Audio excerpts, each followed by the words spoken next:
Welcome to this explainer, where we're going to unpack this secret playbook of BYD. We're looking at a company that executed, quite honestly, one of the most fascinating corporate pivots in modern history. They transformed from this quiet, behind-the-scenes battery startup into an absolute dominant global electric vehicle powerhouse. I mean, in late 2023, they pulled off what a lot of people thought was literally impossible.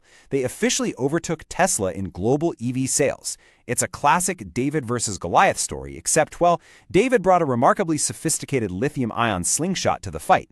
If you really want to understand the future of the automotive industry, you absolutely have to understand exactly how this specific company scaled across the globe and completely rewrote the rules of manufacturing. So how exactly did a battery company conquer the car world? Let's dive right in and address the ultimate underdog question of the decade. Automaking is notoriously brutal to break into, right? It's like this walled garden guarded by massive capital requirements. Just think about the sheer graveyard of failed automotive startups we've seen over the last 50 years. The supply chains are an absolute nightmare to manage, requiring flawless border-crossing logistics, and consumer loyalty to century-old legacy brands is just incredibly strong. Yet somehow BYD bypassed these hurdles completely. As we unpack their playbook today, you're going to see a total masterclass in strategic patience, ruthless efficiency, and structural advantages that the old guard completely missed. Section 1. The Silent EV Revolution. To really understand their unbelievable rise, we have to look back at how they operated in the shadows of industry giants. Because think about it, while the entire world was captivated by loud, highly publicized competitors like Tesla, the ones dominating the headlines, the social media cycles, and the public imagination, while Elon Musk unveiled the flashy roadster, BYD was quietly and methodically building an absolute battery empire in the background. They weren't out there fighting for magazine covers. Nope, they were dominating the very unglamorous world of cell phone batteries. By supplying massive brands like Nokia and Motorola, BYD was quietly mastering lithium-ion technology at a staggering global scale way before they ever dreamed of putting it on four wheels. They understood super early on that the future of the electric vehicle wasn't actually about the car itself, it was entirely about the battery powering it. So by the time legacy automakers finally woke up and realized the internal combustion engine's days were numbered, BYD had already secured the absolute most critical, highly guarded component of the upcoming EV revolution. Section 2. The Vertical Integration Moat.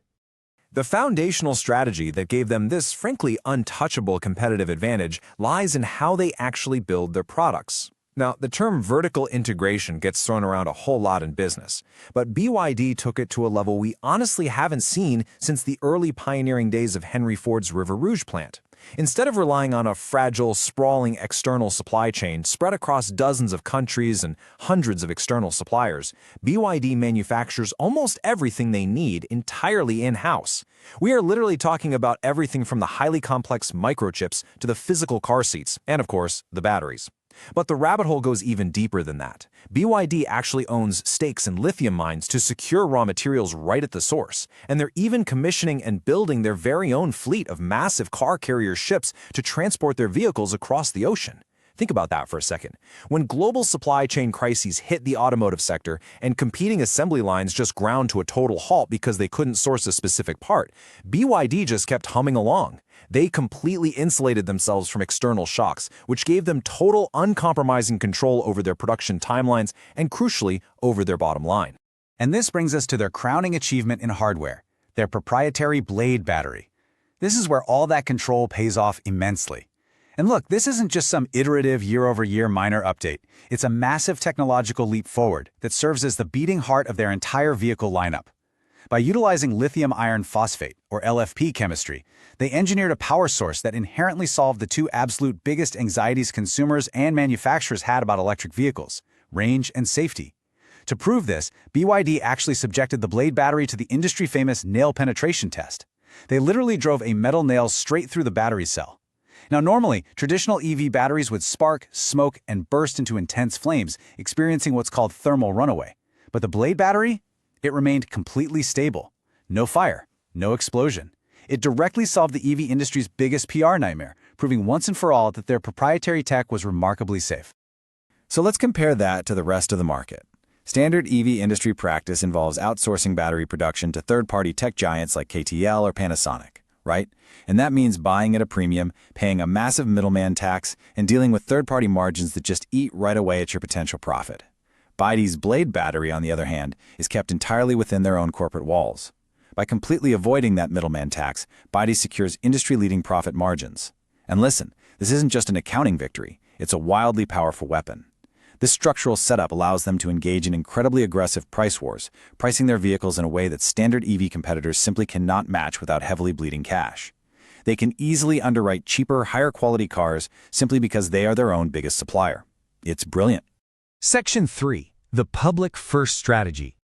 Now let's explore exactly how this structural advantage translates into some incredibly clever, stealthy market entry tactics. Instead of immediately fighting for everyday car buyers, which, as we know, requires burning through massive marketing budgets and trying to overcome deep-seated consumer brand loyalty, BYD patiently executed a backdoor approach. Step 1.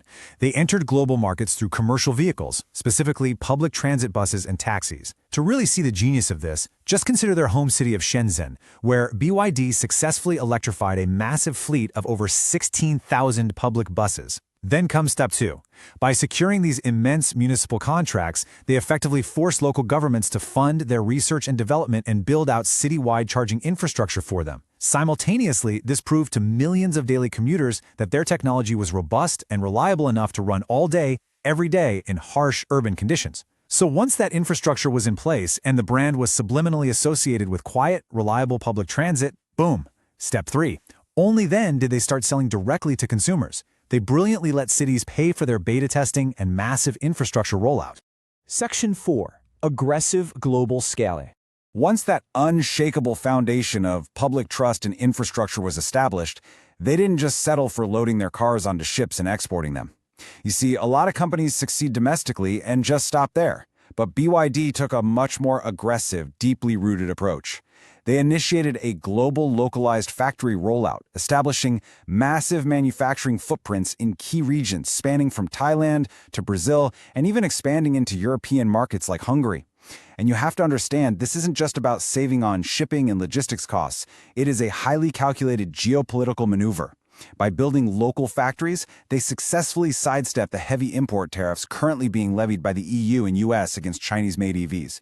Furthermore, creating local jobs curries immense favor with regional governments and regulators. It's a win-win. They evolved almost overnight from being viewed purely as an outside export brand into a heavily localized global powerhouse, deeply embedded in the very markets where they sell their cars. Section 5. Catching the EV King. As we wrap up this explainer, I want to leave you with this final, provocative thought about the rapidly shifting global EV market to ponder.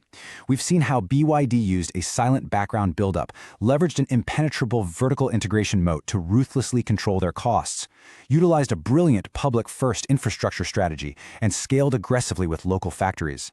Just think about the historical irony here for a second. Legacy automakers spent well over a century meticulously perfecting the internal combustion engine, only to be completely outmaneuvered in a single decade by a battery manufacturer.